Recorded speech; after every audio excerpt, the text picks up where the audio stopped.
نیت اگر ٹھیک نہ ہو تو پھر صحبت بھی فائدہ نہیں دیتی. اس لیے فرمایا اتقوا اللہ، اللہ سے ڈرنا.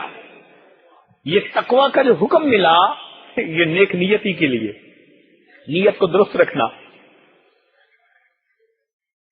جیسی نیت لے کے انسان صحبت میں آتا ہے ویسا اس کے ساتھ معاملہ ہوتا ہے.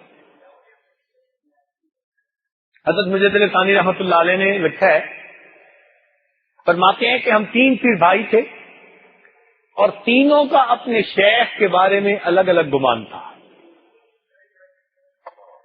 اور تینوں کے ساتھ اللہ نے اس کے گمان کے مطابق فیصلہ کیا. ایک کا گمان یہ تھا کہ میرے شیخ خود تو بڑے کامل ہیں مگر صاحب ارشاد نہیں ہے. حضرت خواجہ باقربیلہ رحمت اللہ علیہ اکثر خاموش رہتے تھے، بہت کم گفتگو کرتے تھے.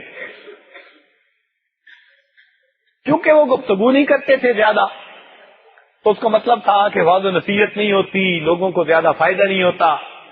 خود تو واقعی کامل ہیں، صاحب ارشاد نہیں ہے. ایک دوسرا بندہ تھا، اس کا گمان یہ تھا کہ میرے شیخ کامل تو ہیں مگر دوسرے کو کامل نہیں بنا پاتے، اس لیے کہ اس کے لیے واضح نصیحت کی ضرورت ہے. اور لوگ کہتے بھی تھے حضرت کو کہ حضرت نصیحت فرمائیں، حضرت خاموش رہتے تھے.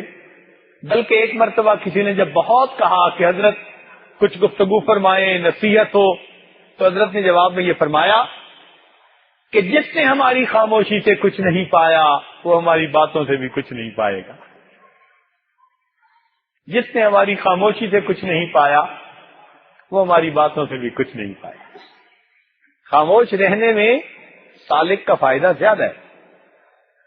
کہہ رہا ہے شور دریا سے سمندر کا سکوت، جتنا جس کا ظرف ہے اتنا ہی وہ خاموش ہے. تو یہ خاموشی بھی بامانہ ہوتی ہے.